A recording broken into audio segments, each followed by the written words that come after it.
প্ৰথমে মই আজি এই প্ৰেছ মিট সভাত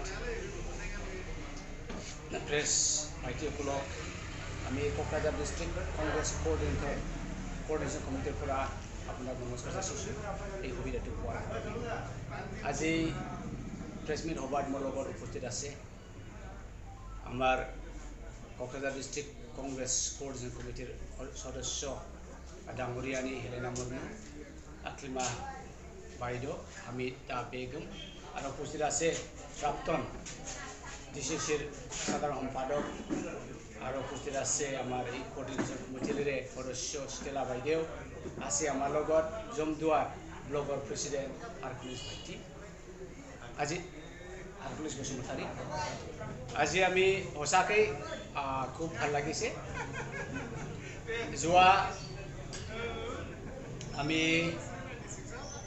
25 তাৰিখত কোকৰাঝাৰ ডিষ্ট্ৰিক্টৰ আণ্ডাৰত বাওকুংগ্ৰী ব্লক কমিটি গঠন কৰা হৈছে আৰু সেই ব্লক কমিটি এনেকুৱা গঠন কৰা হৈছে চবেই নতুন নতুন মেম্বাৰ তেখেতসকলে বাওকুংগ্ৰী কংগ্ৰেছৰ ইতিহাসত কেতিয়াও ব্লক কমিটি নাছিল। কোনোবা বিজেপিৰ পৰা আহিছে, কোনোবা জিএছপিৰ পৰা আহিছিল, কোনোবা বিপিএফৰ পৰা আৰু কোনোবা ইউপিপিএলৰ পৰা।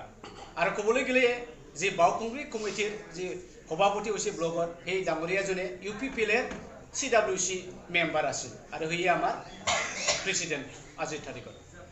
এই একে ৰূপত আজি আমি এই শ্ৰীৰামপুৰ ব্লকটো ৰূপায়ণ কৰিবলৈ ইয়াত আহিছে।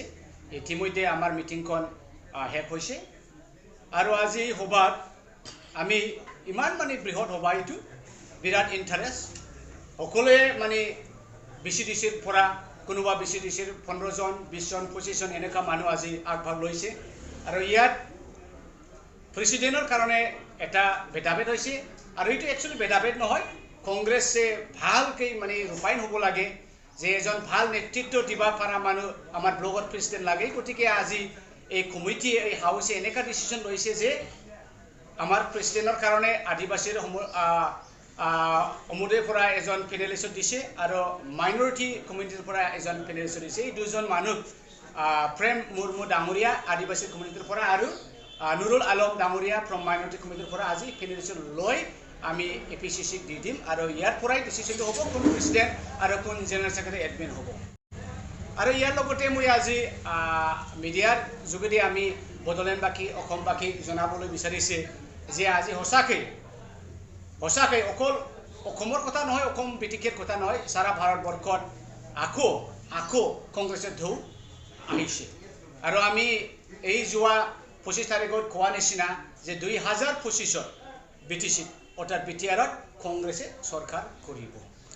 আচ্ছা, দেখা গৈ যে বিগত ক্ষেত্ৰত কংগ্ৰেছৰ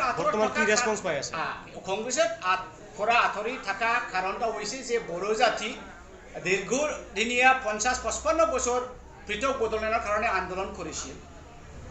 কোনোবা PTC হয়, কোনোবা ODSL হয়, কোনোবা APSU হয়, কোনোবা NDP, কোনোবা পিপল জইণ্ট একশ্যন কমিটি হয়। এই গতিকে আমাৰ প্ৰাক্তন মুখ্যমন্ত্ৰী তৰুণ গগৈ ডাঙৰীয়াদেৱে আমাৰ বড়ো আন্দোলনকাৰীসকলক লৈ পেলাই এটা BTC চৰকাৰ গঠন কৰিছে হাগ্ৰামাৰ নেতৃত্বত।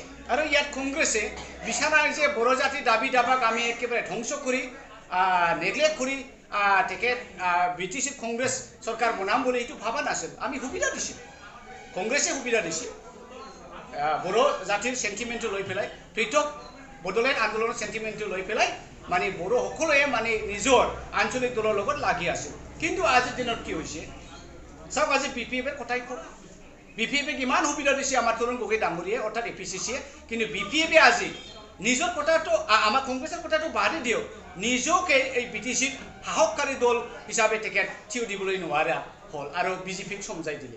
আৰু আজিৰ যে BTRৰ চৰকাৰ, ইউপিপিএলৰ চৰকাৰ, সেইটোতো এখন বড়োলেণ্ড পৃথক আন্দোলনকাৰী এইটো এটা চৰকাৰ নহয়, সেইটো বড়ো জাতিৰ চৰকাৰ নহয়, এইটো বড়োলেণ্ড চৰকাৰ নহয়, এইটো একে BJPৰে চৰকাৰ।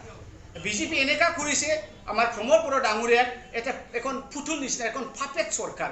সেই গতিকে ৰাইজৰ ৰাজা সকলোৱে সচেতন, আজিৰ দিনত সকলোৱে সজাগ হৈছে যে BPF লগত নহ'ব, ইউপিপিৰ লগতো নহ'ব আৰু BJPকতো বড়ো জাতি ট্ৰাইবেল সকলে ভাল নাপায়, কাৰণ BJPয়ে ট্ৰাইবেলৰ এগেইনষ্ট, BJPয়ে আমাৰ মাইনৰিটি ধৰ্ম আলম্বীসকলৰ এগেইনষ্ট আৰু বিজেপিয়ে অকল নিজকে জানে সেই গতিকে আজি বিকল্প কোনো নাই বিজেপিও বিকল্প নহয় ইউপিপিৰ বিকল্প নহয় আৰু বিপিএফ বিকল্প নহয় ৰাইজৰ আজা বদলেন বাকীৰ বড়ো জাতিৰ ৰাইজৰ আজে আজি বিচাৰিছে কংগ্ৰেছক বিচাৰিছে আৰু কংগ্ৰেছক বিচাৰি আজি দলে বলে বিপিএফ এৰি ইউপিপিলৈ ঠেক দি বিজেপিক ঠেক দি কোনোবা জিএছক ঠেক দি এই কংগ্ৰেছলৈ যোগদান দি আছে